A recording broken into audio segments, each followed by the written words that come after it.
Well, let's talk about the audiobook, man. Fuck yeah.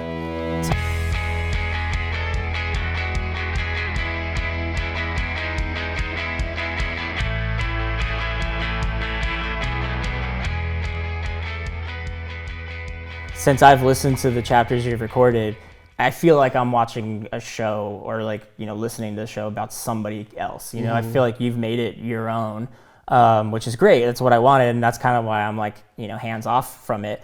But because like, I don't even feel like this book's about me anymore. I feel more, you know, so much healthier. And so like, I don't want to listen to the audiobook and think that it's about me, because it's not about me. It's about everybody who deals with this shit, you know? But yeah, man, tell me like how you got into it and like what you thought about before starting it. Well, first of all, dude, I put it off way too long because I was dealing with the same shit that your character's dealing with in this book, and like I was really unhealthy mentally and like was really trying to get into a better place. And then as soon as I crossed that like threshold and got on the other side, and now I'm like healthy mentally and physically again, it's so much easier to like you're saying, like it doesn't feel like it's about me anymore. Like it's like I was reading this and I was like, fuck man, this is what I'm going through. This is gonna be so hard to do. But now that I'm on the other side, it's so much easier and so nice to kind of, it's like very therapeutic. I won't always love these selfish things. Jim Atkins sings in 23. I won't always live, not stopping. That is exactly how I've lived for the last 10 years. Not stopping. I'm here, I'm now, I'm ready. I think. You know, when I left that relationship, it was for one reason and one reason alone. There was no lack of love. There was no lack of attraction. I just wasn't there. I just wasn't ready to stop. This was the song that was blaring in my ears as I inhaled the last breaths of tobacco, nicotine, and whatever other poisons that were setting the foundation in my veins for their friends to soon join them. And I looked up into the sky, and I saw a plane flying low over Manhattan. And for that split second, I got scared. Actually, it was a good 20 seconds. It wasn't a real scared. I mean, look, I've had anxiety attacks just being in a loud crowd. This was more thought-based.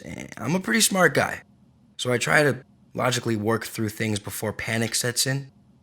But that's the shitty thing about legitimately having an anxiety disorder. It doesn't matter how smart or logical you are. That shit will sneak up on you, and it will knock you on your ass and probably take your wallet.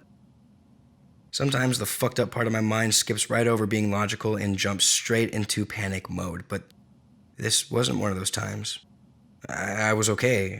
I'm not sure how long you have to live in New York to become familiar with the airspace regulations. In the few times I've flown into New York City before, not once did we fly over Manhattan. And this plane was pretty low.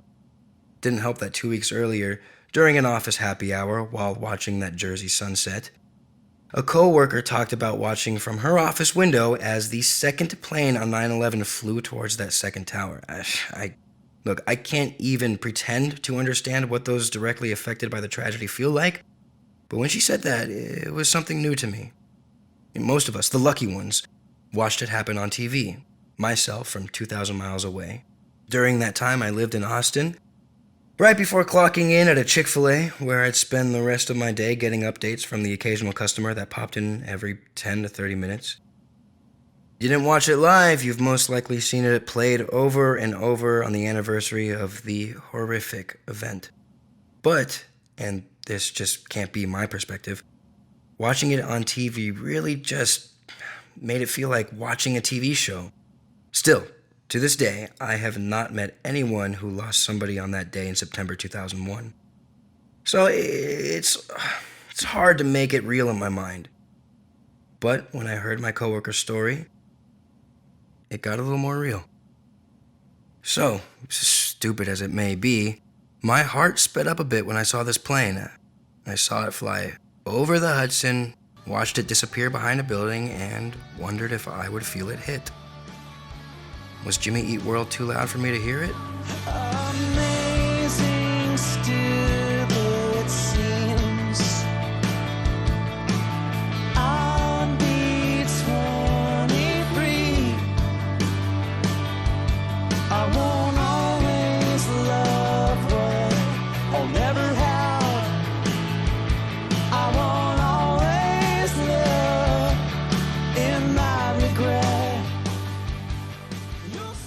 Amazing still it seems. I'll be 23. I won't always love what I'll never have. I won't always live in my regrets. That was the mood I was trying to set for myself. Amazing as it seems, I'm 30 years old, and thanks to movies and music, I have romanticized this city for almost as long.